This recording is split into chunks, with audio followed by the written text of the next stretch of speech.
Bom, boa tarde a todos vocês. Vamos começar mais um Salão de Ideias.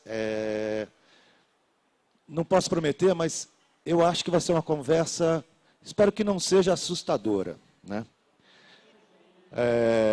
Porque pode ser que seja um verdadeiro terror, mas espero que também não. Que você fique com medo, também não. A gente vai estar aqui conversando com 3 autoras de intensa magia literária, né? A Regina Drummond, que está aqui ao meu lado, não é? Autora de vários livros, como Destino de uma Jovem Maga, Receitas Práticas de Magia, e o mais recente, Histórias de Arrepios. De arrepiar, desculpa. A Flávia Muniz, que também é escritora, autora de um romance aí infanto-juvenil, né?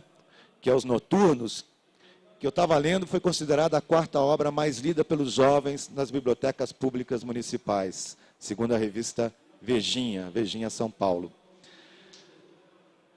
Além da Flávia, também a Heloísa Prieto, que é autora de vários livros. O mais recente chama-se Cidade... Aqui.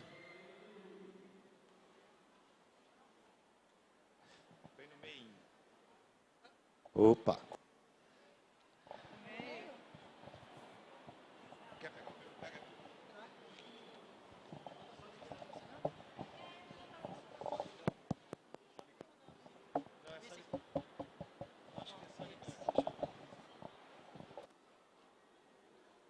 Ele não tinha mesmo. Alô? Pode falar? Alô? Agora pegou. É o mais recente, é o Merlin que eu trouxe aqui. Mas chama A Vida Secreta de Merlin, que é uma versão celta da história do mago e o amor dele pela fada Viviana. Tá legal. Bom, então a gente vai começar a conversa. Essa conversa depende do público, basicamente. Então peço para que vocês façam perguntas assim que a gente começar.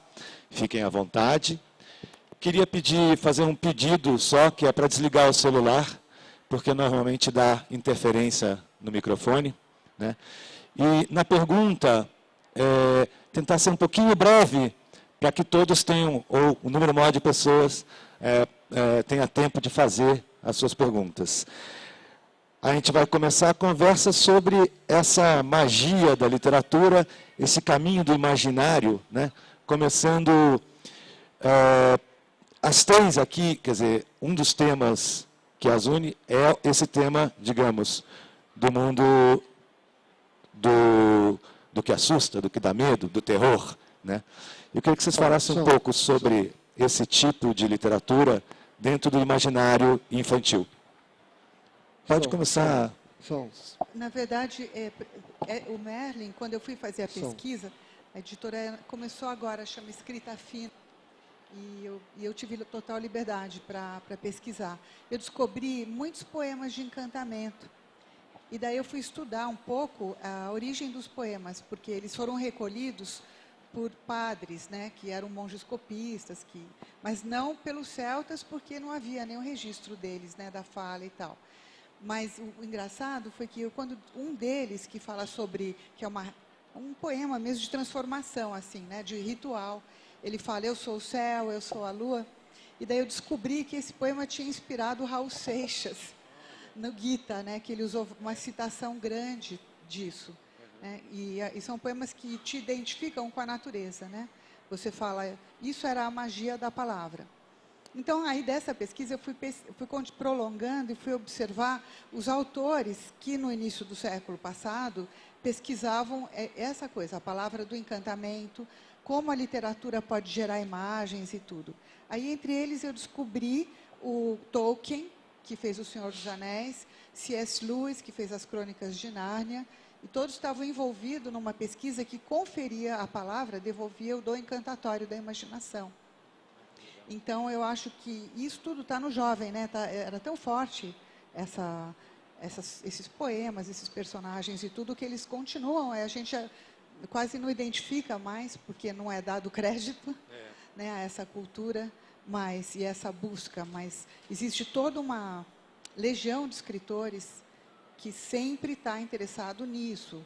Como você invocar imagens através da história, da narrativa, da poesia. De início, a poesia e a narrativa era uma coisa só, né? Todas as baladas e tal contavam histórias e era para memorizar e também para criar essa situação, né, de invocação e tudo. E, não por acaso, a literatura infantil herdou isso. Se você for olhar, todos esses escritores, eles são lidos pelos jovens hoje. Então, o que eu observo, às vezes, quando eu dou palestra, por exemplo, no evento aqui que teve com o Zé do Caixão, onde ele leu Cidade dos Deitados, tinha muito jovem. Eu tenho um público grande de jovens que escrevem em blogs e tudo mais. É mentira que o jovem não lê.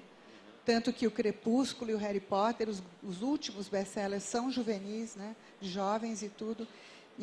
E o Harry, tanto o Senhor dos Anéis também, é como se eles tivessem mais entrada nessa literatura de evocação, de encantamento, do que a geração anterior, que não teve tanto envolvimento com esse tipo de desafio literário, né? Passar para a Flávia. A minha ligação com os temas de mistério e terror, ela é da alma desde que eu era criança. Eu tive a sorte, tenho a sorte, né, de ter familiares que sempre gostaram de contar histórias e uma tia muito especial que me assustava quando eu era criança. Mas me assustava no bom sentido. Ela contava histórias que ela ouvia, histórias que ela conhecia, e eu passava as férias perto do mato, perto de floresta. Então, isso enriquece qualquer imaginação. Então, eu sou muito grata a essa oralidade que eu recebi. E eu fui tocada por ela, e quando eu decidi trabalhar, eu quis estar ao lado de crianças, para poder...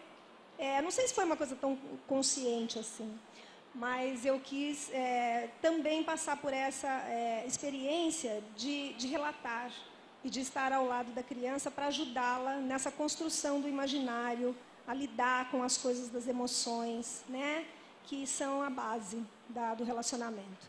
Então, eu me sinto muito grata hoje de poder exercer essa profissão e de saber que existem tantas pessoas que também se importam com esse tipo de texto, que nós vamos depois falar mais sobre ele. E, enfim, é uma ligação muito especial. Eu sempre gosto de ficar imaginando os homens e mulheres nas cavernas, numa noite de chuva, e caíam raios, os trovões, e eles ali morrendo de medo daquelas coisas que eles não conheciam. E então eles ficavam inventando histórias que explicassem as coisas da natureza. E eu tenho certeza que eles morriam de medo daquilo tudo. E que eles contavam para os seus filhos dos monstros que esperavam lá fora.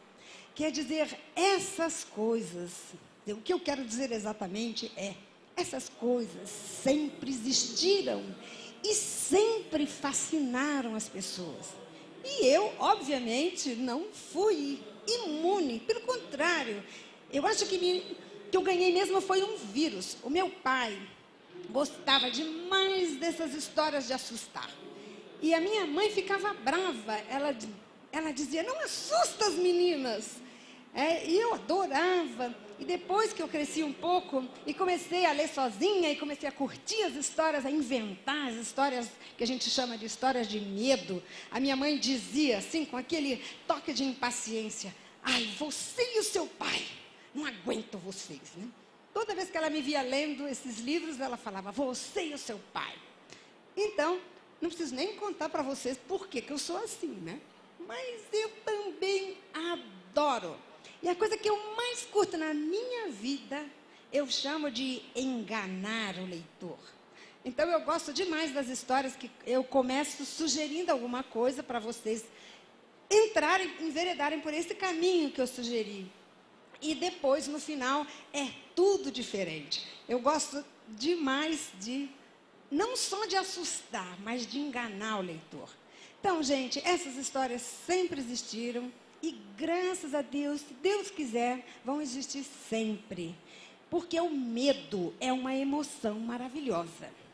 Não aquele medo, pavor de verdade. Então, a gente até me perguntam por que pode contar história, os contos de fada, que são tão brutais, ou as minhas histórias cheias de sangue, de morte, de monstro, né, como a delas também. Por que essas podem... A gente pode contar e as outras a gente não pode contar. Porque a história de ladrão, ela é de verdade, então ela provoca um medo de verdade. O medo legal é aquele medo que você controla. Que você, se estiver muito apavorada, fecha o livro. Aí ele passa e o que acontece depois de um segundo? Vai correndo de novo para catar o livro para continuar a história. Então, esse é um medo tão interessante que o seu corpo recebe uma dose de adrenalina igualzinha àquela de quando você está amando e está, por exemplo, esperando o gato que vai chegar.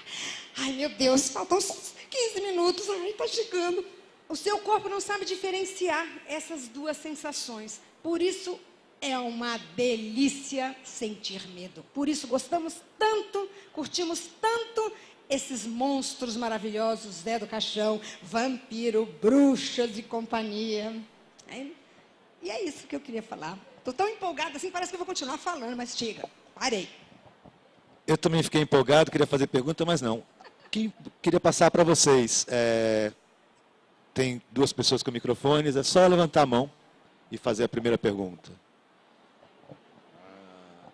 Acho que o pessoal está com medo. Posso fazer um depoimento? Eu queria falar de você, porque eu também tenho uma tia, né, que inspirou a Cidade dos Deitados, a tia Marina. Mas ela não era assustadora, ao contrário. Ela é super vaidosa, ela está com 94 anos esse mês, e ela fala assim, você não acha que eu tenho pele de 70? Só que ela, com seus colarzinhos de pérola e tal, ela morava em Santos e achou por bem que domingo era dia de ir no cemitério. E me levava no cemitério para visitar. E entrava escondido nos velórios e mentia que era parente do defunto, para ouvir a fofoca, né? E depois ela ficava sabendo, ele que tinha amante, aquele tinha dívida.